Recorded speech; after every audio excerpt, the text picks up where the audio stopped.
2 घंटे के लिए यूट्यूब तकरीबन पूरी दुनिया में डाउन रहा, जिसकी वजह ना हैकर्स थे और ना कोई साइबर अटैक, बल्कि एक ऐसा फैसला था जो पाकिस्तान के अंदर बैठ कर लिया गया था। ये यूट्यूब को पाकिस्तान में ब्लॉक करने की एक कोशिश थी, लेकिन अनजाने में ये कदम ग्लोबल इंटरनेट डिस्ट्रप्शन बन गया, जिसकी वजह से दुनिया भर में लाखों यूट्यूब यूजर यूट्यूब को एक्सेस ना कर सके।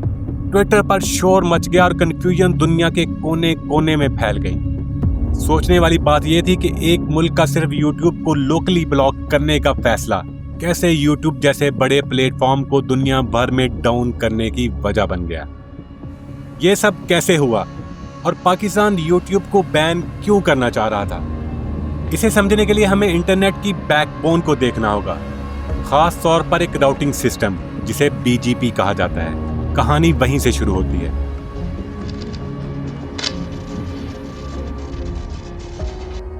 यह सब तब शुरू हुआ जब पाकिस्तान के इंटरनेट रेगुलेटर्स ने एक BGP रूट जारी किया।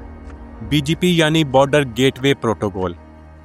मतलब यह कि पूरे मुल्क के इंटरनेट राउटर्स को यह मैसेज मिला कि यूट्यूब को ब्लॉक कर दो और इसकी ट्रैफिक किसी और तरफ रिडायरेक्ट कर दो।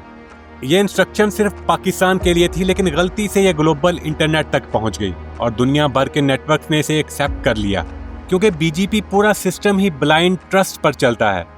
BGP को आप इंटरनेट का GPS समझ लें, जो दुनिया भर के डाटा को बताता है कि कहाँ जाना है। अब अगर कोई कंट्री गलत रूट भेज दे तो बाकी सिस्टम इसी को एक्सेप्ट कर लेते हैं। ये बिल्कुल ऐसे ही है जैसे आप गूगल मैप्स में कोई गलत एड्रेस डाल दें, फिर क्या होता है, लाखों लोग अपनी असली डेस्टिनेशन पर पहुंचने की बजाय किसी और तरफ निकल जाएंगे। यह बिल्कुल ऐसे ही था जैसे कोई पोस्टमैन आपका लेटर किसी और के घर डिलीवर कर दे। लेटर तो पहुंच गया मगर गलत एड्रेस पर। या यूं समझ लें कि ट्रैफिक पुलिस ने रोड पर गलत साइन बोर्ड लगा दिया और सारा ट्रैफिक असल रास्ते की बजाय उसी रॉन्ग डायरेक्शन की तरफ चल पड़ा। इंटरनेट पर भी बिल्कुल ऐसे ही हुआ। यूट्यूब का ट्रैफिक अपनी डेस्टिनेशन की बजाय गलत जगह यानी पाकिस्तान की तरफ रीडायरेक्ट हो गया, और जिसका नतीजा ये निकला कि पूरी दुनिया में लोग यूट्यूब को एक्सेस न कर सके। जो सिर्फ एक लोकल ब्लॉक होना चाहिए था, वो पूरी दुनिया के लिए एक ब्लैकआउट बन गया। चंद ही मिनटों में यूट्यूब एशिया से यूरोप और नॉर्थ अमेरिका तक बंद हो गया और लाखों लोग अचानक बगैर किसी वार्निंग के लॉग आउट हो गए। सोशल मीडिया पर, खास तौर पर ट्विटर पर, यूट्यूब डाउन का हैशटैग पूरी दुनिया में ट्रेंड करने लगा। कन्फ्यूजन तेजी से फैल गई। क्या यह साइबर अटैक था या कोई टेक्निकल ग्लिच, या इससे भी बड़ा कुछ? गूगल के नेटवर्क ऑपरेशन सेंटर के इंजीनियर्स ने फौरन इन्वेस्टिगेशन शुरू कर दी और पता चला कि पाकिस्तान के BGP रूट गलती से ग्लोबल इंटरनेट पर प्रोपेगेट हो गए थे और दुनिया भर के नेटवर्क प्रोवाइडर्स ने इमरजेंसी सिस्टम को ठीक करना शुरू कर दिया। सब कुछ मुकम्मल तौर पर ठीक होने में तकरीबन 2 घंटे लग गए।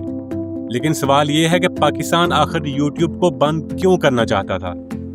तो दोस्तों, उस वक्त यूट्यूब पर एक ऐसी वीडियो अपलोड हो गई थी जिसने पाकिस्तान में हंगामा खड़ा कर दिया था। प्रोटेस्ट शुरू हो गए थे और लोग शदीद गुस्से में थे, और गवर्नमेंट ने रिस्पॉन्स के तौर पर पूरे मुल्क में यूट्यूब को ब्लॉक करने का फैसला कर लिया था।